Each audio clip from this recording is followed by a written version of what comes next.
Get those nerds! Nerds! Nerds! Check level.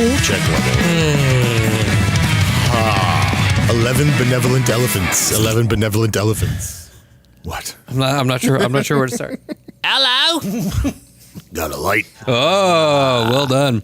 Hey, everybody, welcome to the Dorkside Podcast. This is, of course, our other podcast here at Darkside Records. This podcast is, of course, dedicated to all things nerdy. My usual co-host, Roberto, or as he's known to many people in Poughkeepsie, Robierto.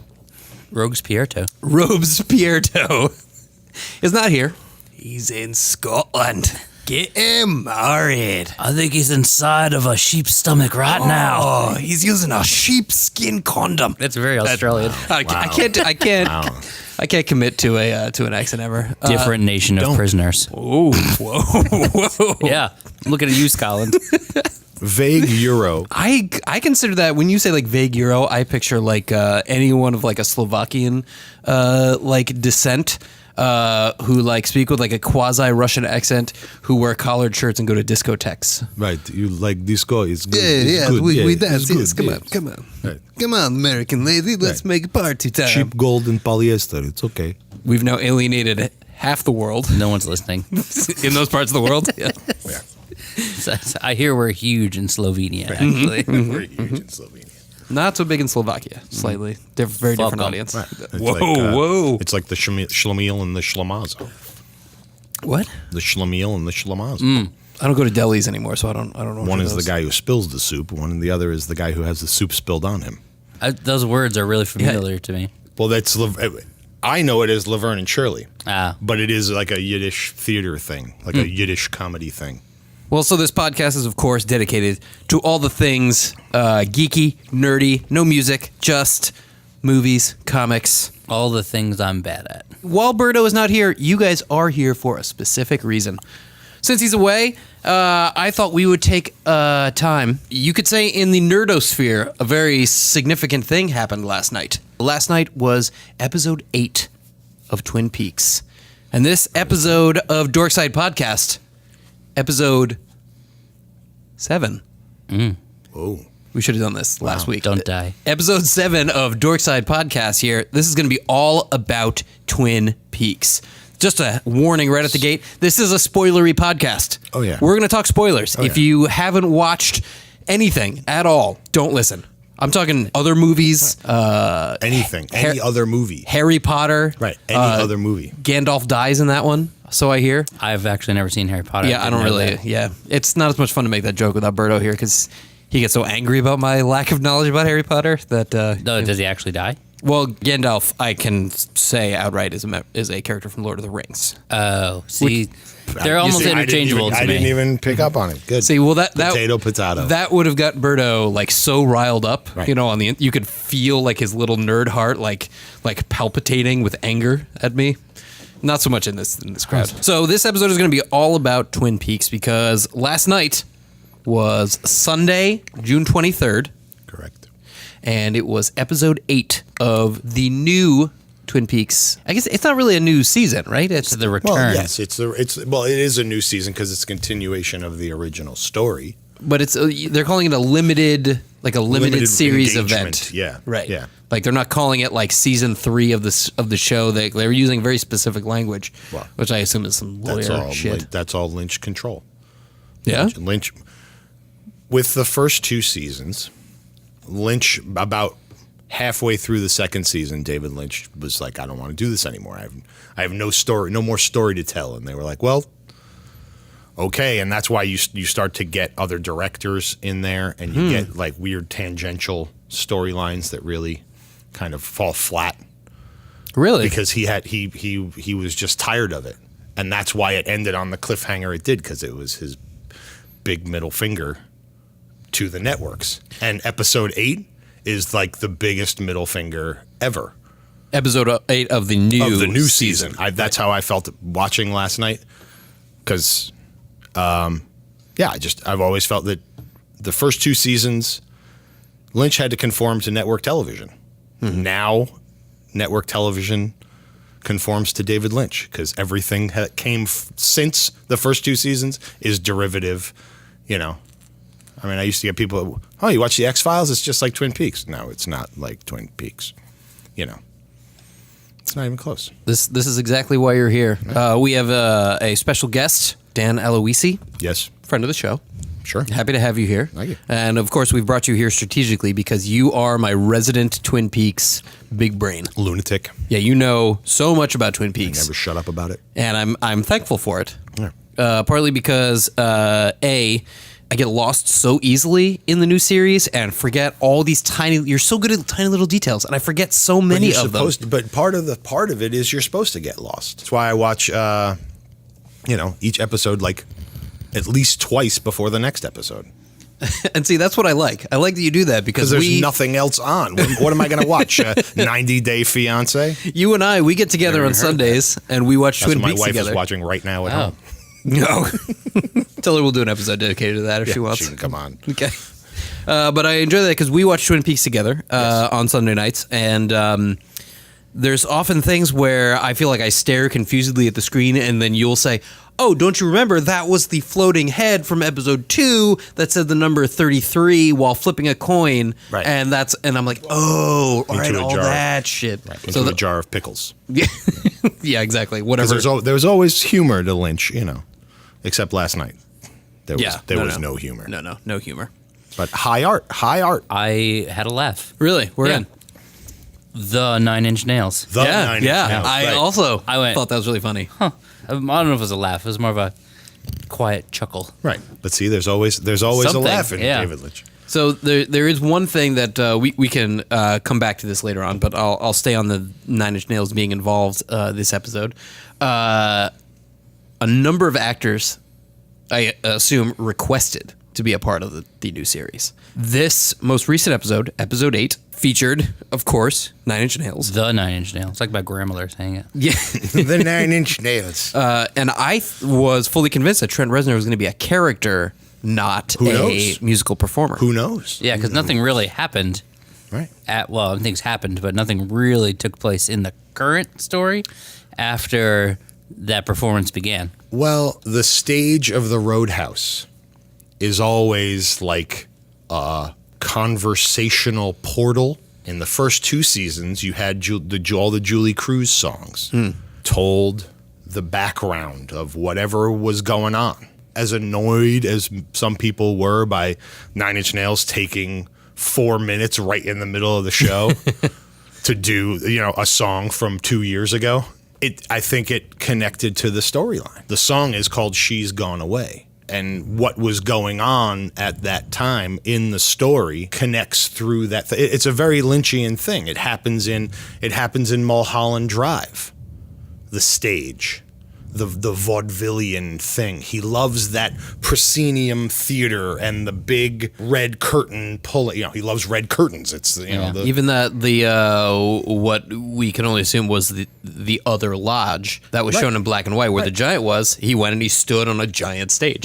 and looked at a black and white screen like a vaudeville, like a Eastern European vaudeville theater. See, I didn't put that together. I was thinking that it was related, maybe it is, but it is related to the place in one of the earlier episodes of this return season where he sort of climbs up the ladder out of the top into space. Correct. When we were watching it, we were like talking about all these things, and there were all these like tie-ins to whatever that world is or was. Like the water and where Cooper goes to, and he walks in and he meets that woman. To me, at this point, I can only assume that that's the White Lodge. And that room where he met the woman with no eyes, who I've heard referenced as she's the magician who longs to see. I don't know. Everybody's got their own interpretation, and they're all wrong.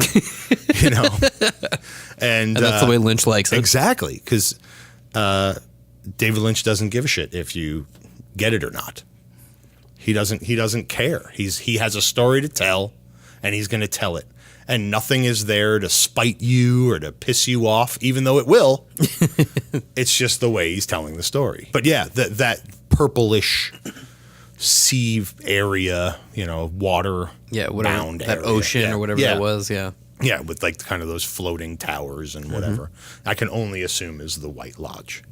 In that scene specifically where the giant appears, it had that same machine that harkened back to that scene in the earlier episode where, Cooper climbed up the ladder and they went up to the spaceship or whatever that was. There was like a short and she threw the switch and was thrown off. And that machine was the same one that was in the room where the giant and that lady listening to the Victrola were. Right. There were several machines.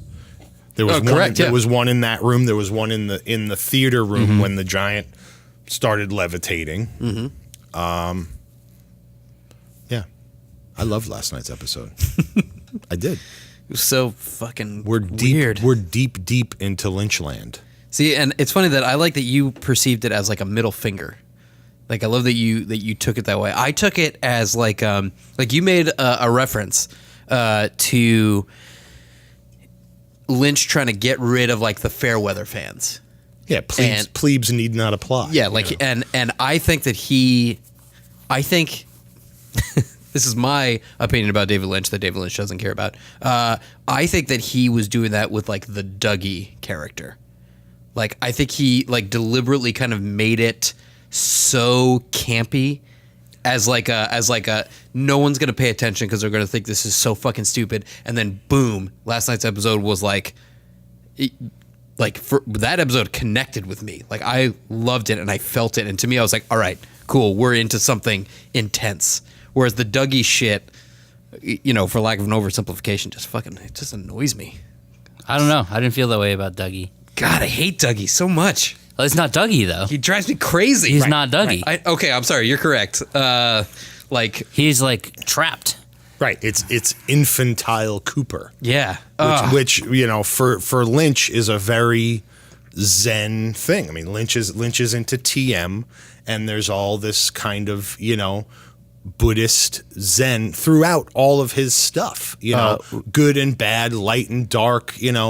Good versus evil. What's TM? Transcendental meditation. Okay. Continue. Sorry. Trademark. Well, TM is trademark. But to me, I look at Dougie is a little annoying because you're just like, all right, blink already. I don't know. I keep waiting.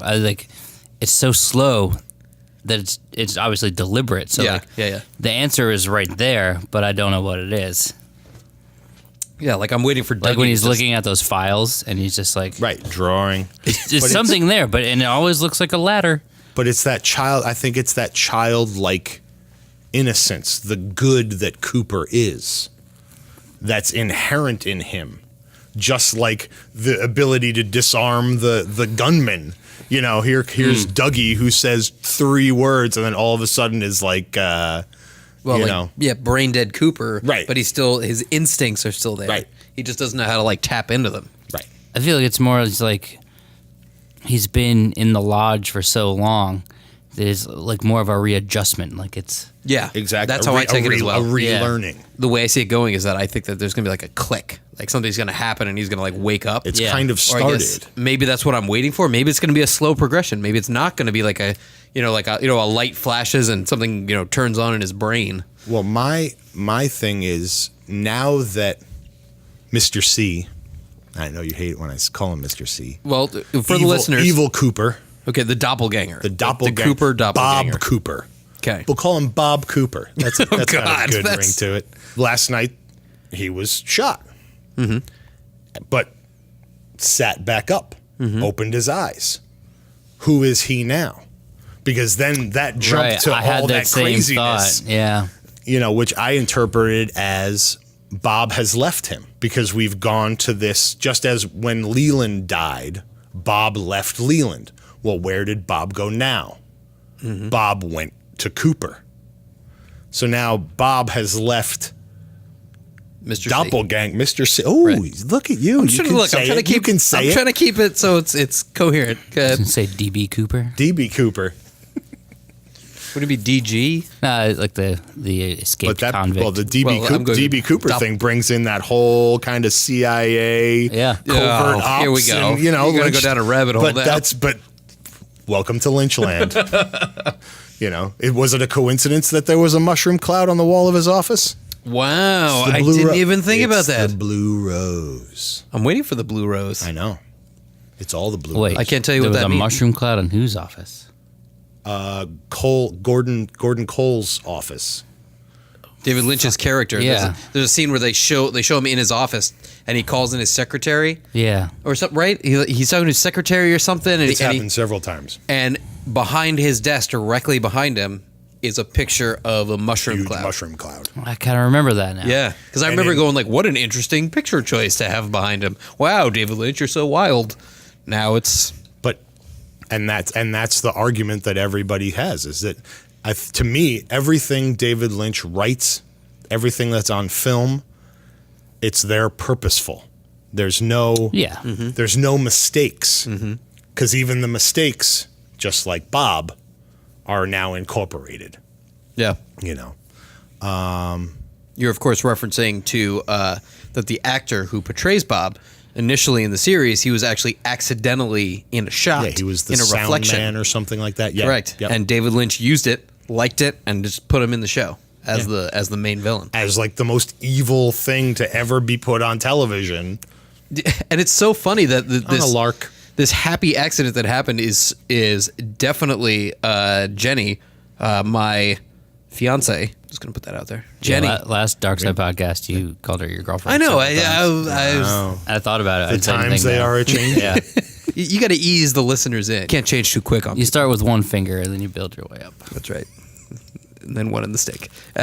So Bob is like maybe her like visual biggest fear. Like she sees Bob and she's like, I fucking no. Yep. Like, nope. Fucking hate that guy. He scares the shit out of me and I hate everything about him. Happy accident. Yeah, but that's good. It goes back to Lynch and his transcendental practice, and a lot of his stuff comes from dreams he has, and he puts pen to paper, and that's my biggest, greatest, most enjoyable takeaway of this new season is that Lynch at 70-something years old could have easily phoned it in and gone for the cash grab and the revival, the reboot. You know, I mean, think about how many bands, how many movies, hackneyed versions of their former glory, and Lynch is like, no, I'm gonna give you all I got, and you're gonna love it or it's gonna piss you off, but I don't care. This is the story I'm telling. Come along or don't. I don't care. You know, and that's my most satisfying thing from last night's episode. Yeah. And I even And remember that about sums it up. And I remember even before the series was ever made official, back when it was like sort of the rumor phases about whether it was going to happen. And like there was a period where I remember that the actors were petitioning online to have David Lynch direct the series. And like Kyle, Agent Cooper, he even like there's like a YouTube video of him, you know, at his laptop, like saying like, hey, David Lynch, you need to do this. I mean, I guess going back to typical Lynch is you never really know what's fact and what's fiction and what's a work and what's not. But I do remember that there was like a lot of talk and a lot of back and forth. And I got the impression that he was the one who was like backing out. Maybe I think at first, I think he was hesitant to do it. Like, why tread old ground, you know, that kind of thing. But I think if he didn't have anything to say, he wouldn't say it. I remember there was like a clause where he said, I'm only going to do it if the original cast is who's involved. And there was, I feel like there was like, you know, 2 or 3 points where he pulled out. You know, he said, I'm out, I'm not doing it. And then fans petitioned and then the actors petitioned. Yeah, I think the and- negotiations were weird and stuff, but you know, Imagine in typical Lynch fashion. Yeah, imagine negotiating with David Lynch in like a boardroom meeting, trying to get like shit on a table, trying to get a contract signed. He's like, all right, fine, but I will only do it if I can make a cockroach frog crawl into a 12-year-old adolescent girl's mouth while she sleeps. While a Involuntarily. yeah. And then the lawyers are like, fine, While a but soot-covered demon chants another phrase and the whole town gets knocked unconscious. I love it. let's just talk about last night's episode a little bit more sort of in depth. JJ, you watched it? Yep. I heard you fell asleep I fell asleep last last night. night. Good. You Well, I had a long day. Let it permeate. Let it permeate your dreams. Whoa. I Yeah, carried long 2 day. girls through the Bronx Zoo all day. That'll do it. At one point, I literally carried them from the complete opposite end of the park back to the car at the end of the day because meltdowns had begun. So Right. my arms were very tired at the end of that. And yeah, so I got myself all prepared last night. They went to sleep. I was like, okay, I want to watch, but I got to put the garbage out. So I wouldn't put the garbage out. Changed the cat litter real quick. Got it all, went up, laid in bed. That's what did me in. I should have watched it on the couch. But yeah, I watched it this afternoon. You're the freshest. Yeah, I just finished it at 8. Ooh. So you're still post-traumatic stressing. No, well, it was hard because I had the girls with me, and for a little bit I didn't mind if they were kind of watching, but then when the cockroach frog starts crawling in the mouth and whatnot, I kept pausing it. So it took me about 20 minutes to get to the last 3 minutes of the episode. Gotcha. Yeah. Yeah, it was an intense last 3 minutes. Yeah, I mean, a lot happened in that 3 minutes. Yeah. Yeah, you were talking about the static, which has been a common thing, which I assume is things traveling through electricity, which I feel like I notice it. I sort of pay attention to sound design in things that I watch anyway, but it's something that I've noticed. There's always these shots that pan up to machines, and there's always this static that builds in the background. He loves machines. He loves the sound of the gears turning. It's all in his lexicon, if you will, But yeah, I heard arguments say, "Oh, this isn't Twin Peaks." It's like, well, it may not be Twin Peaks, but it certainly is David Lynch. Mm-hmm. Uninhibited, because it's paid cable in 2017, not network television in 1989. There's a big difference in what is permissible. Mm-hmm. So he's just At the same time, though, I feel like the original series could never get away with what it did now, on regular network TV. Oh, not on network television. Never. No. But it changed. It changed network television because what came before it didn't look anything like it, and what came after it was trying to capture that because he was the first major filmmaker to make television. And then you go to, Scorsese does Boardwalk Empire and, all these kind of things. These guys, these all guys these paid cable shows like HBO shows, etc. Yeah, and all these guys wanted to give their hand at writing a series and episodic, stuff. Mm-hmm. Yeah, because I guess at that time in the late 80s, early 90s, it was HBO was mostly paid sports events and stand-up comedy and... Mm-hmm. Yeah, right. I don't know what else. Maybe movies and movies. The home box Skinemax, office. Late night. Oh, Taxi Cab Confessions and. What's funny is on a side note is that I remember I have this memory from when I was a kid of the HBO logo. I guess from the early '80s. I don't have memories of this time, so I must have been between the ages of 4 to 10, somewhere in that range. And you don't remember a lot of shit from that period, or at least I don't. I'm sure some people do. But I have this vivid memory of walking into my parents' TV room and seeing the HBO logo on the TV. And my parents were very much they didn't want us watching a lot of TV, and they wanted us to watch good TV, quote unquote. Mm-hmm. They were being parents. And, later in life, I remember seeing HBO on something and being like, holy shit, I totally remember that. My parents they totally were holding out on me. My whole adolescent period, they had HBO growing up, and then they must have turned it off when I hit an age where I became self-aware to some extent, and that was it. Yeah, we didn't have cable growing up. I didn't either. I think we had it for a week, and my sisters were living on MTV, and my father was like, "That's it, out, done."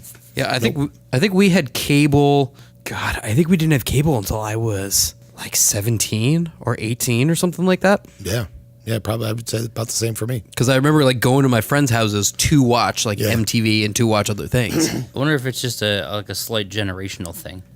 What year were you 18, approximately? 1998. Yeah, 92. Yeah, I was 18 in 2015 or something like that. Wait. You were 18 in 2015? 18? Yeah, last 2 years ago, you were wait. 18?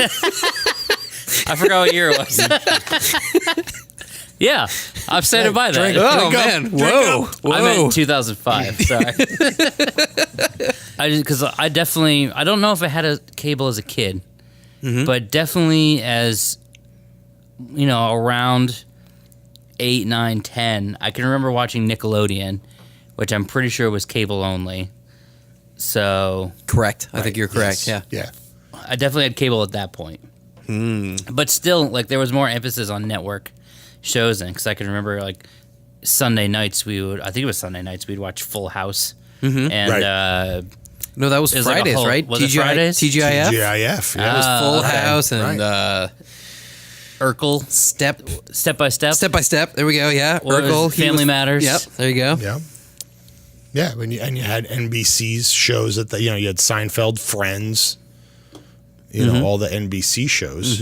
But they're But I guess has broadcast TV sort of gone away? Is it at the point now where cable is considered the standard? I think that's kind of what I was getting at. I was like, I think, in 89, 90, 91, sure, plenty of people had it, but like it became more household the further into the decade you got. And now, like, most people either have cable or there's people like, I presume probably all of us that don't have cable at all and just internet things. Right. And that's the evolution of kind of how it's going, and where it's going. Yeah. still have cable. I don't have cable. I have HBO Now and I have Showtime Go.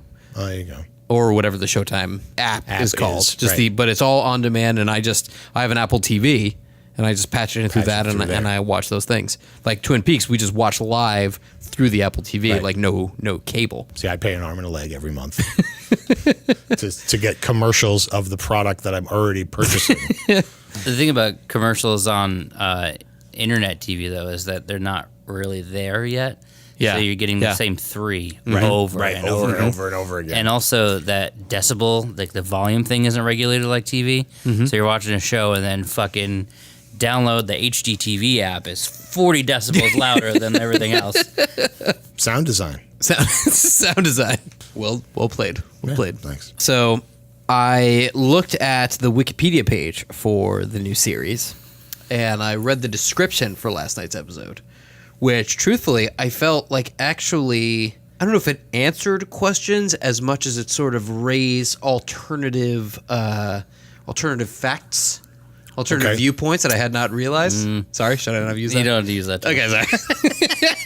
It raised some other ideas that, like, in a way that I never perceived it. Also, I should point out that I got really scared maybe an hour ago when I was doing this, because on the Twin Peaks new season Wikipedia page, it only lists 12 episodes. And I got really scared because I was like, holy shit, there's 4 more fucking episodes? And then I looked at the Showtime website and it says it's an 18-part series. Yeah. So it must have only listed the information for the first 12, and then there's going to be another. The titles of the episodes. Kind of get trickled out incrementally. Yeah. Yeah. Showtime listed as, which I thought was a very interesting way that was phrased this, and I wonder how much of this was like lawyers battling for, exact phrasing. But it says, directed entirely by David Lynch. He's responsible. I'm in the Direct first 4 all your words. questions to. The new Showtime 18-part limited event series picks up 25 years after the inhabitants of a quaint northwestern town were stunned when their homecoming queen, Laura Palmer... I don't remember her being homecoming queen. Yes. She was? Yeah. Oh, okay. Queen Laura Palmer was shockingly murdered. Twin Peaks is written and executive produced by series creators David Lynch and Mark Frost, and is executive produced by Sabrina S. Sutherland. I guess that last part wasn't necessarily part of my thing here. But okay. So I really quick just wanted to read the description... Of last night's episode. It's the Wikipedia description. Yeah, the Wikipedia synopsis, I guess, is probably the most important way to phrase this. Okay. Episode 8, titled Part 8.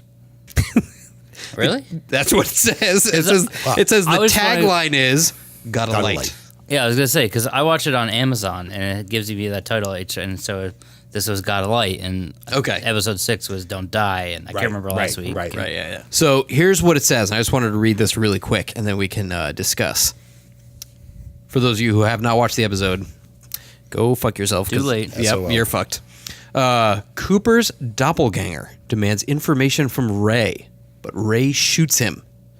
Ray sees transparent, ghostly men gather around the body, tearing at it, revealing to Ray a sack with the face of Bob.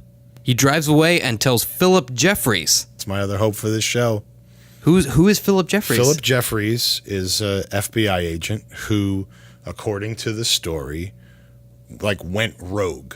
Okay. And he, like Wyndham Earl in the first 2, but to me, Wyndham Earl went mad.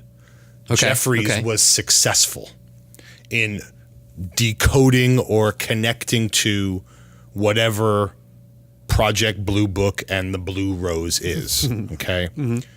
But to me, and it warms my heart if it happens, Philip Jeffries was played by David Bowie, and is only comes up for about 5 minutes in Firewalk with Me. Yeah. He runs in, he says, "We're not going to talk about Judy," and just starts rambling and babbling, and there's snow and static and dancing little people in paper mache masks, and then he's gone. And there's a whole thing about, was he really there? And so he's kind of, I guess he's figured out how to move between worlds. But the fact that Ray is on the phone with Philip, and Philip keeps coming up in this new series, gives me hope that Bowie shot scenes and will be appearing later on. And you say this, of course, because of... Bowie passed after Catherine Coulson and after Miguel Ferrer, who both were able to shoot their scenes. Now, and I don't know what Bowie's health was at the time. That's Log Lady? Log Lady. And who? And Albert. Albert, which is... Albert? The one-armed man? Yes. No, Albert was the FBI agent. Albert and Gordon are a team now, but Albert was the one 25 years ago. Albert and Cooper had a great relationship, and Albert and Harry had static, and Albert had great one-liners about, being in a hick town, and he was the dick, right? Yeah. Wait, he's the forensics guy who performed the autopsy on Laura. Wait, it's not the guy that's working with Gordon Cole now? Correct. It is. It's not. Yes, it is. It is. That's Albert. He's dead? He passed away, yes. Oh, I didn't know that. Yeah. He shot his scenes, and he's no longer. Really? And he's George Clooney's cousin. Sorry, George. Yeah, his mother was Rosemary Clooney. Wow. Yeah. You just opened up so many doors in 5 seconds. And oh, shit. Okay. So going back to my description. And he sees a sack with the face of Bob. He drives away and tells Philip Jeffries that he believes the doppelganger survived the shooting. On July 16th, 1945, White Sands, New Mexico, the world's first atomic bomb is detonated. I knew that off the top of my head, so I was like, what is this doing? We did the same thing. We're like, White Sands, New Mexico, it's the atomic bomb. Right. Yeah. A convenience store is shown, and the dark men from before are seen. Bob and Mike, in the first 2 seasons, lived above a convenience store. Mike being the one-armed man. Oh. So you raised a point about that, and I didn't understand. Not as it sounds, but as it is, we lived above it. Yeah, it's like, I'm filled with useless I don't remember shit. that. See, and yeah, you made a mention of that, and I didn't understand it at the time. There's a scene of Firewalk with Me, if I'm not mistaken, where it shows all the, let's call them spiritual characters or deities or whatever they are, and they're all in a room. Is that Firewalk with Me, or is that in the series? Like they're all in the room, and Bob is there, and maybe it is in the series because I'm picturing it's the scene where the woman gives the picture to Laura. And then she puts it up on her wall, and she walks through the door. Right. And that is that room that you're talking about. And I think that's coming in the new series, too. Something's coming that's going to connect it all. And Cooper, in whatever form, has to go on a journey. It's either Bob Cooper or Dougie Cooper. I think he's got to go on a journey to find himself again. You mean Bob Cooper is? Bad Cooper. Whichever. We don't know who is in what state. So it's like, a race against time or something. I don't know. something you said to me last night that I really enjoyed. In the scene where they're showing the convenience store, you made a reference and you said Lynch has gone full Eraserhead. Yes, with the smoke and the strobe lights and the black and white and like and the shifting focus scenes. Just playing with the focus and just keeping you engaged, being confrontational with the. It's not easy. It's not an easy watch, and I think a lot of people, as I was reading in the, internet on the internets in the Twin Peaks Facebook group that you're in. People just going, it looked like an art film, it looked like a student film. Well, where do you think they got it from? This is the guy, Okay, so it says golden and red imagery follows. This is after the convenience store. Golden and red imagery follows, and then the purple area from under the Black Lodge is revealed to be a building resembling a lighthouse. Under the Black Lodge? That's what this says, and that is what really fucking threw me for a loop. And I was thinking, the way you get into the Black Lodge is you walk into this, like, puddle. You walk into this little pond. Right. It looks like it's 6 feet wide or whatever. Between the sycamore trees and smells like, And in my mind, I was like, okay, so it's water. And for whatever reason, I pictured it being like the Black Lodge is you walk straight, but there's got to be something in the reflection of the water that you walk through, and that's so it's like the upside down. Don't say the upside down. Sorry. I'm not trying to cross brands here. Well, because the phrasing from last night was, this is the water and this is the well. Drink full and descend. The horse is the white of the eyes and dark within. That's what the woodsman, as he was in the credits, that's what he kept repeating. Mm-hmm. So that's an interesting little theory. It's an interesting way to phrase it specifically. And on the official, which would be kind of Lynchian too, is that they do exist in the same one. One is not without the other. Yeah, exactly. Exactly. That's kind of how I pictured it. But so they go in and they talk about the purple area under the Black Lodge is what they call it. I thought you were going to say areola. I mean, if it's purple, there's a problem. That's all I know. You're squeezing it too hard. Inside is Senorita Dido. Dido? Who sang that song with Eminem? Senorita Dido, who listens to a phonograph. It says a giant man, even though he's the giant. The giant enters as a mechanism in the room, makes a noise. He ascends as a golden cloud forms above his head. Senorita Dido enters as a golden orb floats down to her from the cloud. It reaches her hand, and the face of Laura Palmer appears. She kisses it and sends it to Earth. It then cuts to 11 years later. A creature hatches from an egg and crawls through the desert. A woodsman descends onto the ground with another dark man. The woodsman approaches a radio station and goes inside, killing the receptionist. He then goes to the disc jockey, grabs him tightly by the head, and repeatedly broadcasts the words, "This is the water, and this is the well. Drink full and descend. The horse is the white of the eyes and the dark within," which causes listeners to fall unconscious. Meanwhile, the creature reaches a girl's room and climbs into her mouth. The woodsman ends his broadcast, crushes the disc jockey's skull, and leaves. That led me to think two things after reading that. One, they refer to the woodsman as a specific character. And earlier when they talk about the scene where Cooper, Mr. C, gets shot, they refer to them as ghostly men. Right. Different from the woodsman. And I've also because heard... he wasn't, the woodsman was not translucent. They're more shadow people. Yeah. Mm-hmm.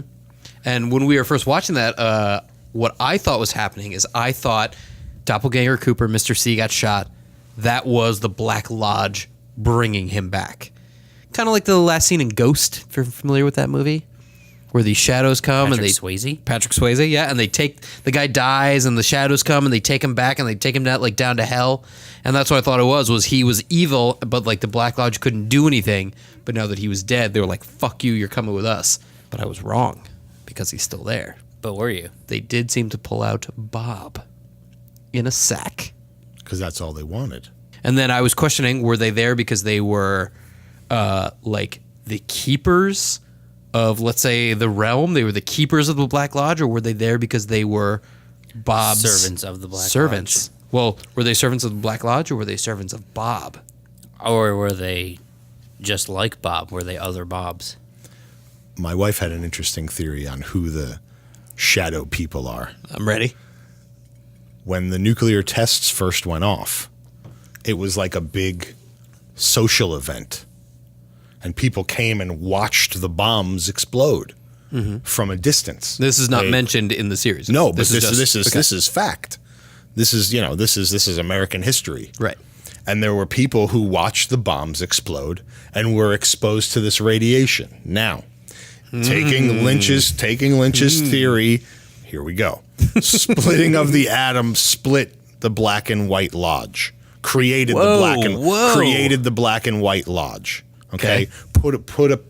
Made a portal from the spirit world to the earthly world, releasing evil.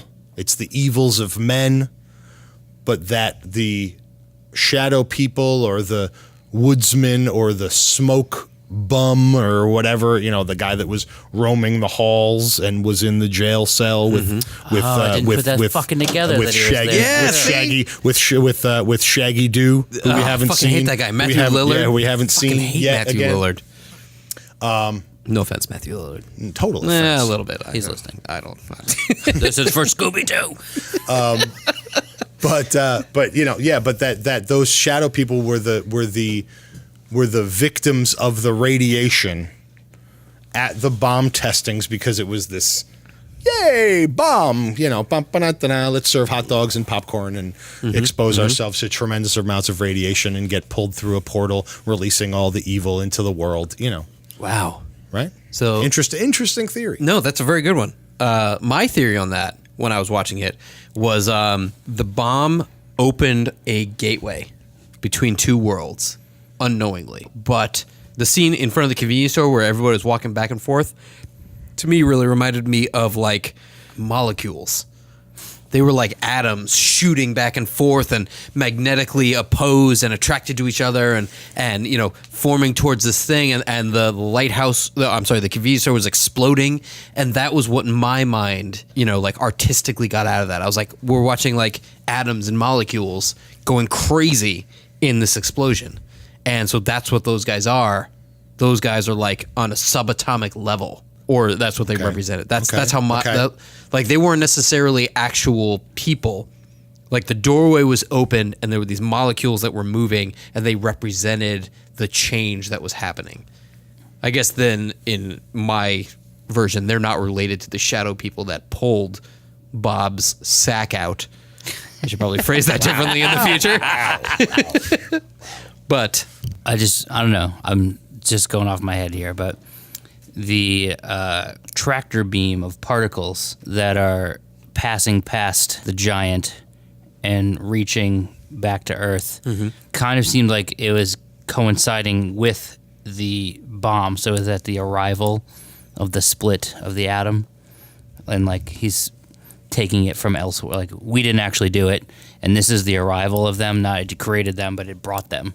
Right, it opened the door and they came through. It was like, and they're scattering as it was like happy coincidence. We thought that this is what we as people on Earth are doing, but here's the arrival of it at the exact moment. yeah, I love the way he intersperses what some would consider like very commonplace, mediocre imagery. Like I love that the place where all these like interdimensional beings live is in front of a convenience store, Right, on the top level of a building. Americana. Yeah, Lynch but- loves his Americana.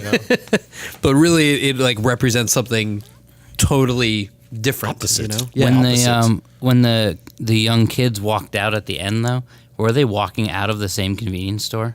Because the I building question had the the same. very same shape. There's that staircase on the side, but instead of seeing it head on, you're seeing it from like It's like a side Eastern angle. perspective. Yeah. And the one thing I did notice was there was the gas pumps. The two gas pumps are right in the front of the convenience store. When the shadow people were there were no globes on top. There was just a light bulb where the globe would be. But when the kids were walking out, I'm pretty sure the globes were there. So were we seeing pre that time, after we saw it later? Oh, so you took it. Okay, I see. So you Like a time shift. yeah. Okay. Like the shadow people might have been happening after that scene where the two kids are walking back to her house. Which Lynch totally would do 'Cause, like, just to yeah. fuck with us. Yeah. Because it seemed more run down the first time you saw it, as opposed to when you saw it with them leaving and there was actually cars there and lights on. I would also see it as a parallel world, existing at the same time. Mm. You know what happens in the spaces between us, that kind of thing. You know. Production note: cue the Dave Matthews. Oh really? Oh. You guys can edit, right? By that you mean edit Dave Matthews in. Yeah, Yeah. but you know Yeah. what? Yes, right, exactly. Yes. Stomping. But yeah, you know, existing on the same, existing parallel. But that is totally Lynchian. Exactly. It's things are not what they seem. Just like Laura Palmer, right? The homecoming queen. Bobby Briggs was the star quarterback. One was a coke dealer, the other was a whore. A hua. A hooah. Couple of straight A whoas. Tuh. He said tuh. I love how he says tuh. Jacques, So he mean? Canadian. So Yeah. Canadian. Tuh. I'm like, what did you say? There was a scene in the last episode, not this most recent one, but the last one, where Yeah. Jacques on the phone, Right. and he's like, "I gave them 2. They're paying for 2." Yeah. And he goes, "I don't know they were 15. They both showed me their IDs. What do you mean? They're a couple of straight A students, couple of straight A whores." Yeah. I saw a great tweet. That said, 2 minutes of sweeping the floor. That's the weirdest thing that's ever been put on television. Lynch, here, hold my coffee. I saw a tweet from somebody that said, the thing about last night's episode that gives me the most pleasure is that at some point before it aired, some Showtime executive had to watch it. Oh, yeah. Yeah. By himself in a dark room and Yeah, we talked about see that. all his Like, childhood fears flash in front of him. And we talked about how much creative control David Lynch had and whether they had to approve episodes. And I can only, imagine executives sitting in a room and he's like, "All right, here it is." And showing it to them, and then just a bunch of dudes just, well, I guess to be fair, they do work for Showtime, so they do, they're not as, like, stuffy and conservative as, say, network television is. So, Yeah, but still. there's less regulation. But still, yeah, to take some of those people, executives, who you people. I think that's why David Lynch wants control.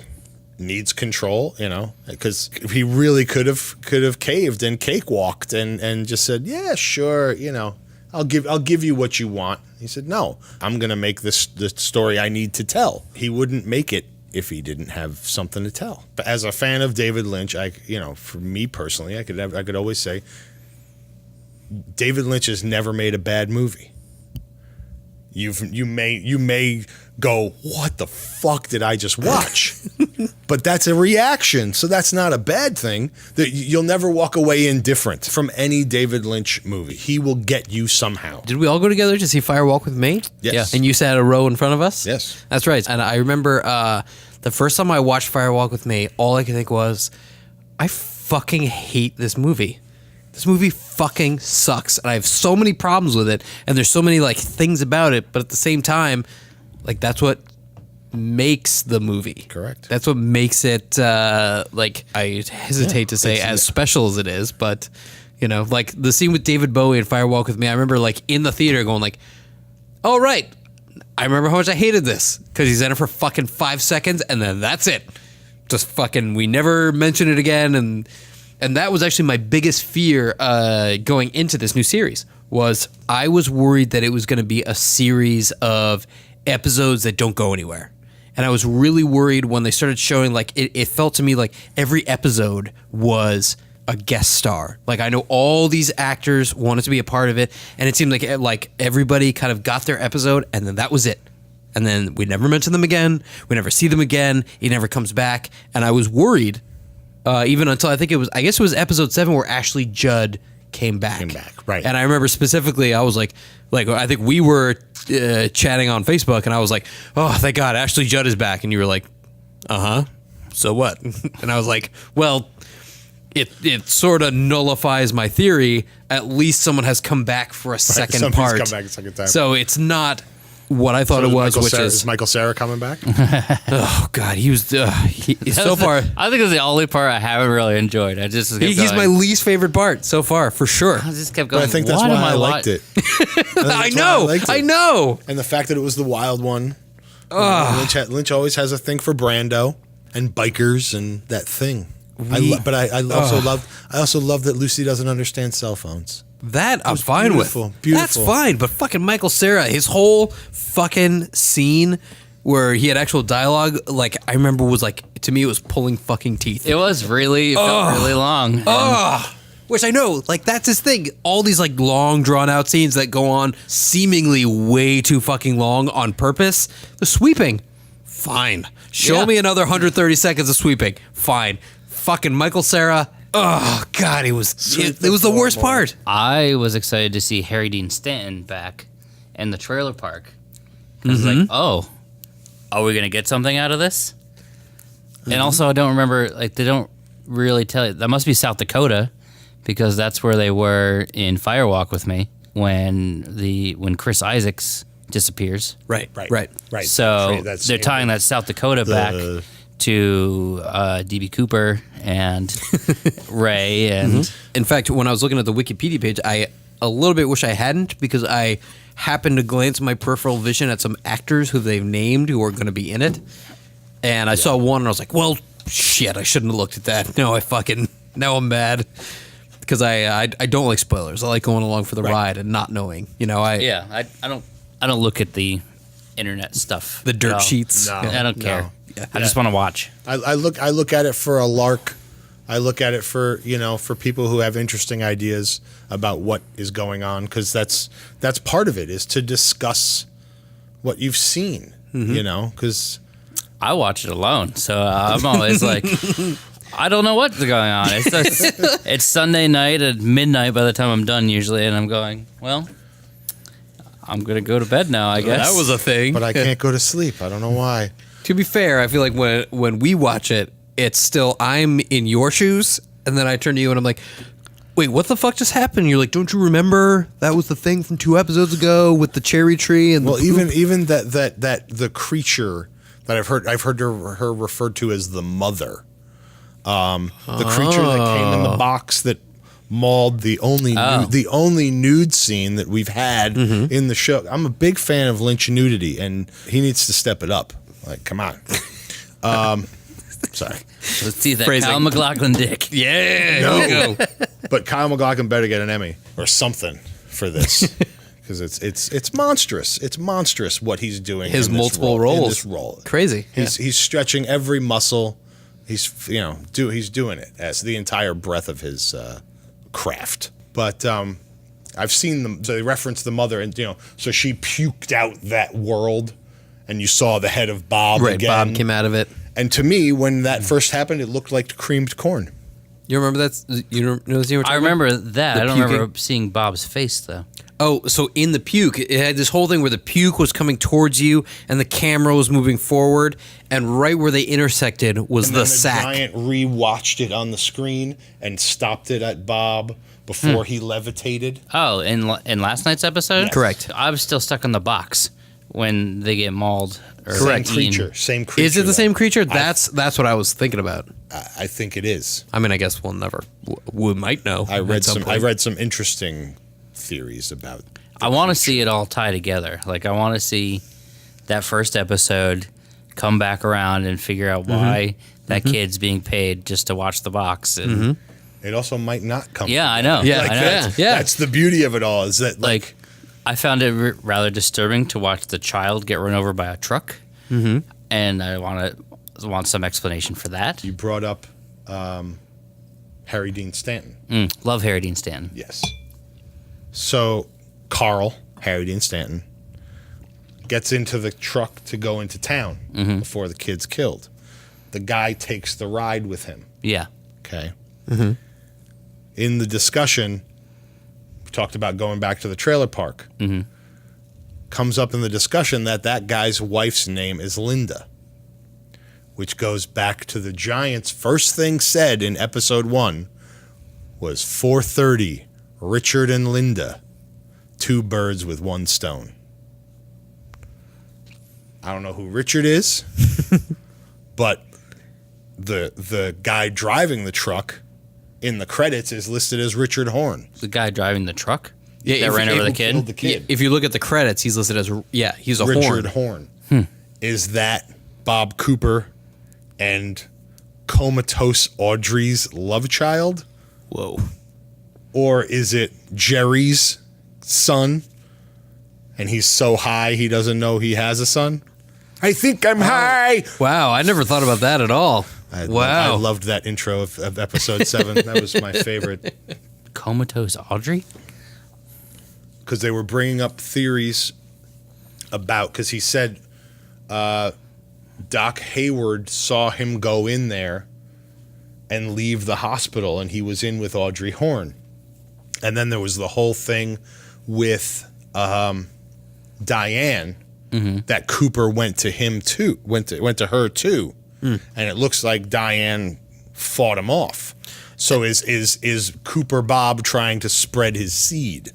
You raise a great point, The actually. flower of evil. Wow. See, I didn't even go that far with it. I just thought about there was that whole scene when Diane gets brought into the prison to see Mr. C, and she says, "Who are you?" Which is what Laura says. Motherfucker. That's exactly what I was going to say.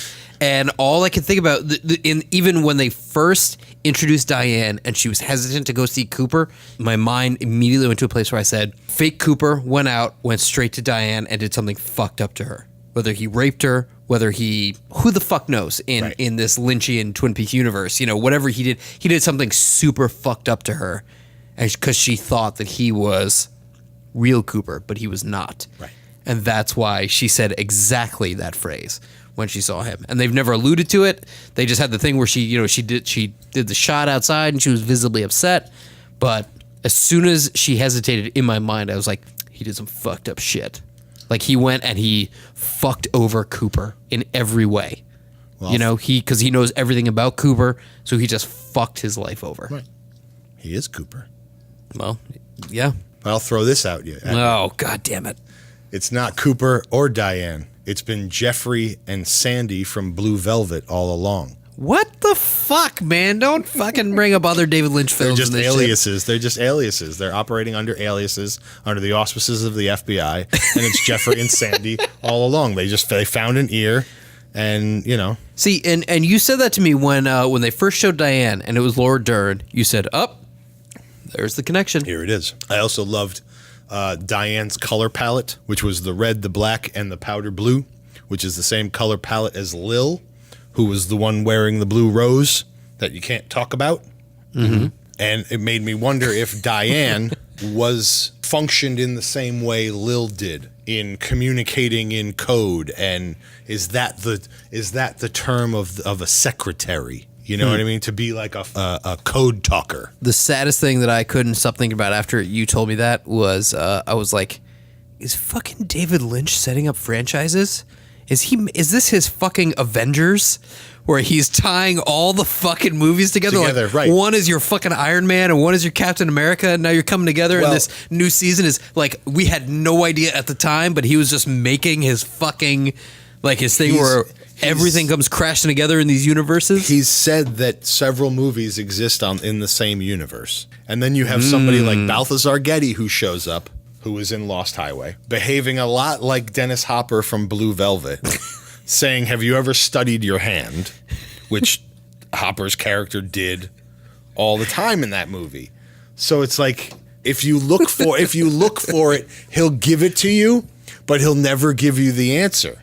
He'll give you everything you're looking for, but he'll never give you the answer. So it's up to you, And it's like, I can't decide whether that just makes him a shitty director, because he just is so lazy that like all his shit, he's like, whatever, they're just sort of the same. Or is it like a stroke of like mad genius where he this whole time has been tying all these things together, but none of us have been aware. To be fair, also, I should point out, I've never seen Mulholland Drive. That's the one I started watching, but I haven't finished yet. I haven't seen Blue Velvet or any of the other ones. Okay. I haven't seen Blue Velvet. Mulholland Drive is Bill Pullman? That's Lost Highway. Lost Highway. Mulholland Drive is Naomi Watts. Yeah. Okay. And Justin Theroux is in that. Really? too. I Yes. love Justin Yeah. Theroux. Yeah. Wait, isn't the detective in Mulholland Drive the guy who's playing Truman? He was the detective in Foxy Brown, Tarantino. Yes. Robert Forster. I think that's him. Like, I didn't see the whole Possibly. movie, but like, there's that thing up in the hills, and he comes like sort of over the edge of the cliff, and there he is. I think that's him. I haven't seen Mulholland Drive in a while. I feel like, truthfully, watching everything that's been going on in the new series and everything you've been telling me has made me really want to watch all these other independent movies, or seemingly independent movies. Is there a Lynch box set? Well- I know there's the complete Twin Peaks. There's the experience. complete Twin Peaks. There's the green box, but that doesn't have everything. He's very protective of his stuff. Mm-hmm. You know, everything's got to be approved by him, and it's annoying, but it's great. And something I was thinking about recently was he did a couple episodes on Louis C.K.'s show, Louis. And I was wondering if he was actually involved creatively in that, or whether Louis C.K. just kind of did a nod to someone who he respected immensely. And Well, Louis does that a lot. yeah, like he was like, I just respect you, so be on my show. Yeah. Or did he say, you're fucking David Lynch? The episodes were very Lynchy. They were, yeah. you know. It made me rethink. Wait, what episode? Tell me the subway episode. No, it's the episode where it's two or three. It's a series where he thinks he has the late night show. He's competing Okay. against Letterman is retiring. Oh, fuck. And Yeah. Letterman and David Lynch is his agent or his- That's whatever. right. He's the coach. guy. Yeah. Yeah. And thinking back now, like giant stages, red velvet curtains, giant wood structures, this office that he's in.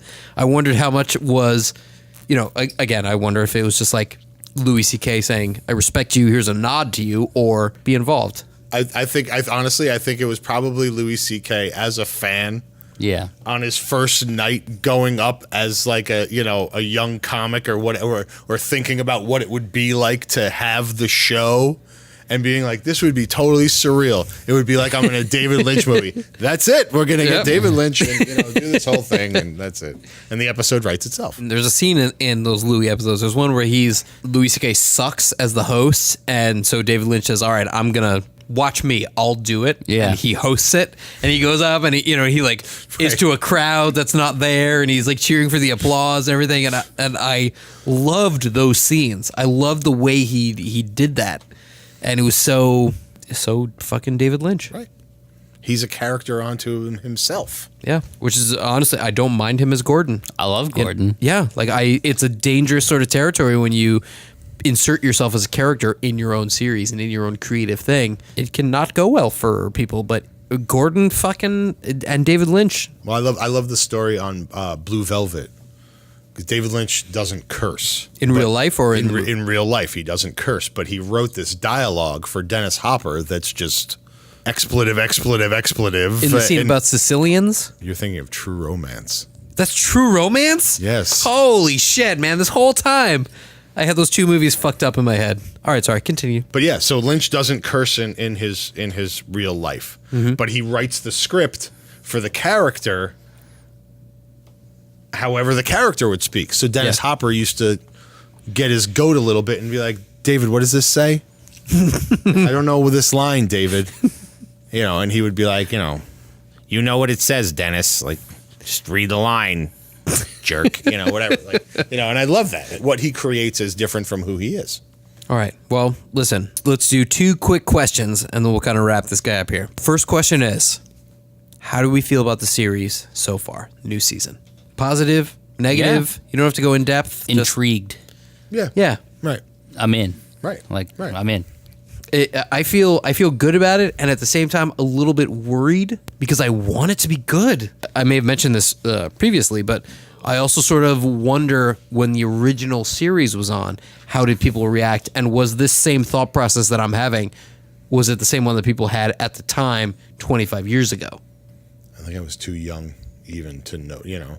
I mean, there were Twin Peaks parties, and it was was water cooler talk then, and you know, it was the cover of every magazine. You know, who killed Laura Palmer and blah blah blah. But I think to the average American, which has become more average since 1989, I think you're gonna go deep on this podcast. You know, but I think from what was even said to me, you know, I love Twin Peaks. It's my favorite show, blah, blah, blah, blah. And people would just be like, it's weird. It's weird. You like that weird stuff. I don't, you know, and would suggest to me other weird shows that weren't weird or weren't weird enough for me, I guess. Mm-hmm. But you might like Alf. Yeah, yeah, right. Yeah, that's a weird one. He's got puppets and they're aliens and, you know. Cats are bagels. Right?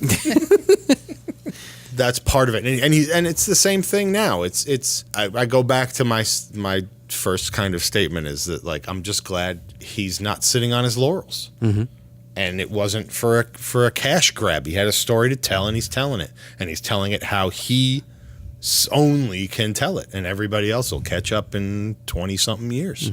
I think about Jenny again, my fiance. I think about her. I'm dropping that twice in this podcast. Jenny. I'm thinking about Jenny because she watched Twin Peaks live on TV. I did not. I watched Twin Peaks a couple years ago, but I was, you know, an adult and watched it.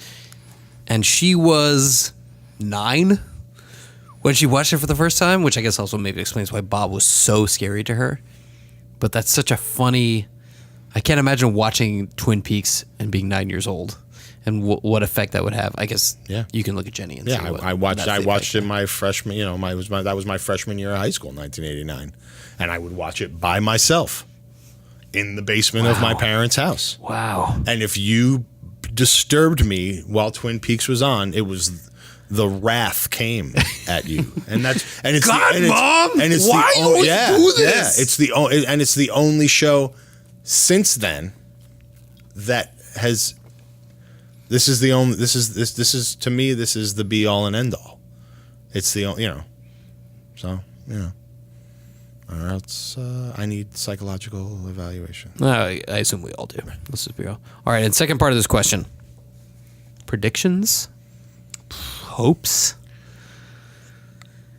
What do we want to see? What do we want to see before Twin Peaks comes to a close?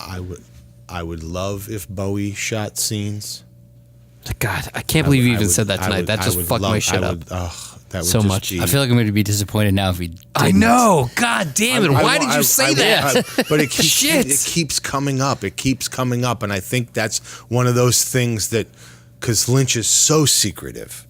So secretive. I mean, these actors didn't get their lines till the day they were to shoot. They shot the scenes and they had to shred the scripts. Also, a really interesting thing is that I heard that for episode 8, the one that we just watched, there were scenes that were shot in secret that he wouldn't let anyone know anything for like about 4 them. days or whatever, right? Yeah. Yeah.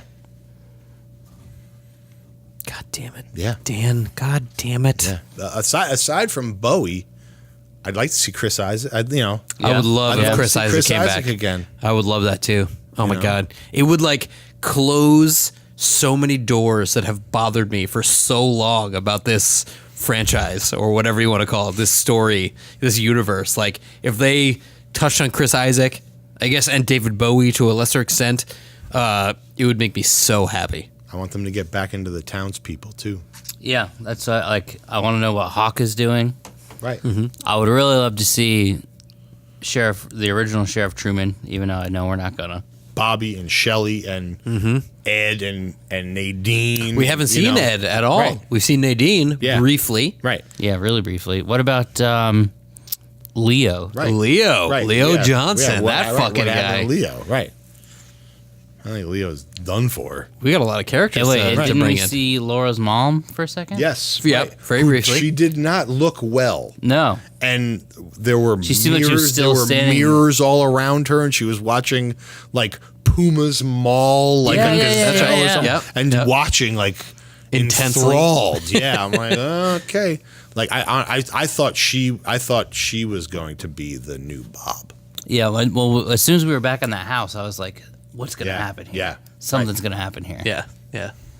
Yeah, and that feels like forever ago. Yeah, it does. And he hasn't gone back. I mean, Why was Jacoby painting shovels? Right. To shovel your way See, out of well, the shit. that I think was the first thing that they answered. That was the first one that they actually came back to it. And he's exactly, shovel your way out of whatever. And he had an infomercial selling his shit. And I was kind of like, all right, well done. All right, I'll give you.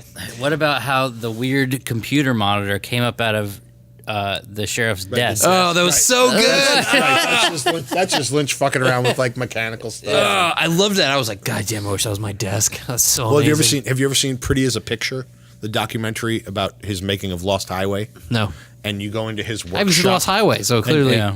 Well, see Pretty as a Picture, documentary about him while they're making Lost Highway. And he goes into his workshop, and Lynch is like a furniture builder. And, he does his weird sculptures, like the cover of the Julie Cruz record is like a head with ants all over it, and the head is made of cheese to attract ants and stuff. And he loves his weirdo art. Right. But he also built some of the furniture pieces for Lost Highway. These weird one-legged consoles that are all balanced, and it's very interesting. But that monitor is totally like his thing about just weirdo furniture and technology and stuff. I can't believe that after the next episode we're halfway through. No, we're already halfway through. Episode 8. There's 16 episodes. We're at 9. 18 episodes. 18 episodes? Yeah, 18 episodes. episodes. I feel even better. Right. Oh, shit. You haven't crested the roller coaster yet. Right. Yeah. Okay. Yeah. Okay. If there's 18, I feel There's I still feel 10 better. hours left. Right. Yeah. And maybe the last one will be another double, like another 2-hour thing. It'll be another 9 Inch Nails song and Sweeping the Floor. You see, I thought the Nine Inch Nails, every episode has ended with a band playing. Yeah. Right. It threw me off that it was in the middle. And when he started off, I was like, did he just do a 20-minute episode? What a fucking asshole. It was I'm just glad placement. it wasn't a dead-eyed indie rock band. So for you Twin Peaks fans, there are If going to you're be... still listening. 2 hours later. There will be 2 soundtracks coming out for the new series. There will be the score and the soundtrack, both coming out on vinyl. They've announced them both. I think they're coming out in August Something like that. of this year. You can get them both at Darkside Records. Pre-order them. 611 Dutchess Turnpike in Poughkeepsie. JJ is correct. DarksideRecords.com. There's a button that says reserve. If you click on that guy, put in your name and your info and a copy that you want. We'll make sure we get it in for you. And if you pick it up within a week of the release, you get 10% off. That's a couple deal. bucks you save. Right. All right, so I'm going to call this episode Dan. Yes. Thank you for being here. Thank you for having me. We've got 8 episodes to go. I'm not a mathematician. No, we have. I think it's 10. Is it 10? There's 10 episodes to go? We just watched episode 8. in. There's 8. I thought we were at the halfway point. That was the whole just point of went this over fucking this. thing. God damn it. Oh. Well, this has been the Dorkside Podcast. JJ, You what? thanks for being here. Yeah, they're welcome. This was your nerd realm. Yeah. I'm glad you guys were here. This was good. Yeah. If you enjoy this podcast, go on iTunes, send us a good rating. Good ratings help us get discovered by other podcasts. If you like this podcast, listen to our other podcast, the Darkside Records Podcast. You can find all that information on our website, darksiderecords.com. Click the podcast tab. We'll do another Dorkside podcast coming up soon. We'll talk about some more nerdy shit. In the meantime, send us your thoughts. Let us know what you thought of Twin Peaks. Let us know what you think. Let us know your theories. Let us know your whatever. We have a Twitter. It's at Dorkside Pod, I think. I don't know. Or whatever I edit this later to say is the correct Twitter handle. Send your thoughts to that. Let us know what you think. And in the meantime, usually it's just, oh, God damn it. Why you got to throw that in at the end? You should close it out with that. Thanks for listening. We'll be back sometime soon. Until then.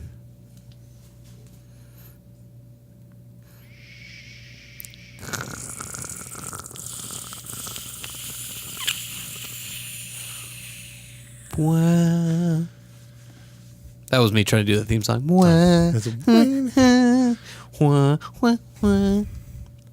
I'm not good at it. Or is the adjustments I had to make on my speakers. Cool. Cool. Thanks. All right. That was That's it. fun. Nerd!